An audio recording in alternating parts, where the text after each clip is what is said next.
After a couple of pretty successful initial years, things went down for the Gladiator sometime in 2022. Since then, we've been witnessing a constant fall in sales, and now with results for the second quarter this year showing even further descent, this time 24% year over year, we continue to wonder what's behind such a decrease in performance. We did some research and found out that the Jeep Gladiator is not selling well for these 7 reasons.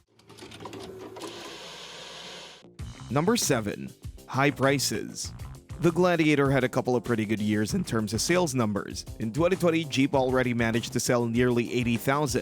In 2021, it was nearly 90,000, while the year 2022 was as good as 2020. But then, things went downhill, and the company sold around 55,000 units in 2023, and just a little bit over 23,000 this year so far. And you know what's one of the key reasons? It's the price. The Chevy Colorado, for example, starts a bit over $31,000. The new Tacoma is priced at around $33,000, while the fresh Ford Ranger costs around $34,000. The Gladiator, on the other hand, starts at nearly $40,000. Yes, it comes with standard 4-wheel drive and a V6, but the aforementioned rivals are much younger. It is not just about the base version. As you go through the lineup, you can notice that the price can grow rapidly if you're up for some higher trim level or some optional feature. The mid-range versions easily cross the $50,000 barrier, while range-topping variants such as the Rubicon X or Mojave X start at around $65,000. For most, that's way too much for a mid-size pickup, despite the generous offer of off-road upgrades. The Gladiator is not just more expensive than its direct rivals, its base price is higher compared to base Chevy Silverado, GMC Sierra, and the Ford F-150. So it seems pretty clear why many think that pricing is one of the key reasons for the Gladiator's declining sales. Number 6. Single powertrain option.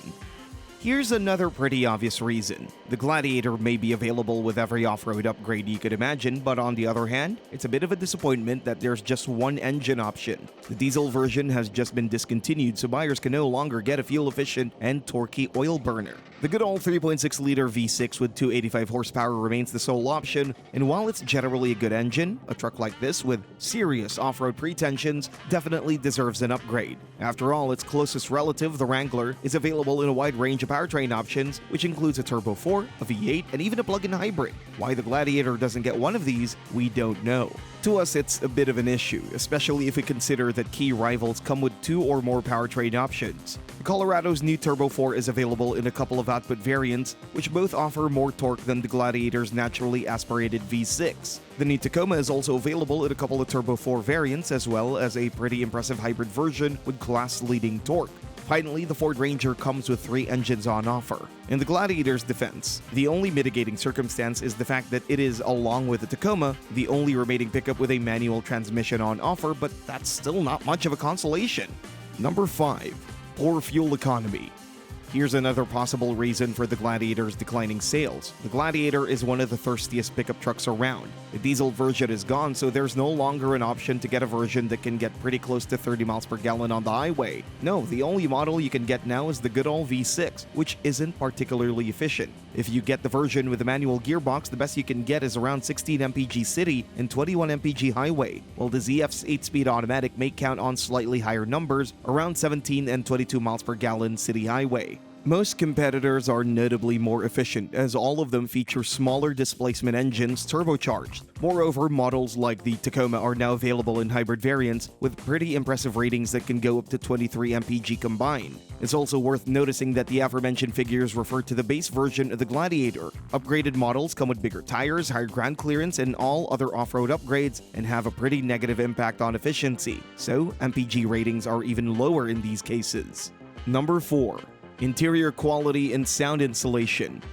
The Jeep Gladiator is a rugged machine, off-road capable and designed to be durable, but for a large number of potential buyers who don't exploit their pickup so heavily, that's actually a drawback. One of the things that come to mind is the interior. The Gladiator's cabin is water-resistant. It's made of materials that aren't particularly soft to the touch, nor visually particularly pleasing, although we have to say that the dashboard looks fairly attractive and interesting by the segment standards. Besides the lack of fine materials, sound insulation is also a big deal-breaker for many. Just like the Wrangler, the Gladiator comes with removable panels, and the ceiling isn't particularly great. In practice, this means a lot of road and wind noise coming from all directions, and of course, the pickup's bold design with no aerodynamics in mind doesn't help either.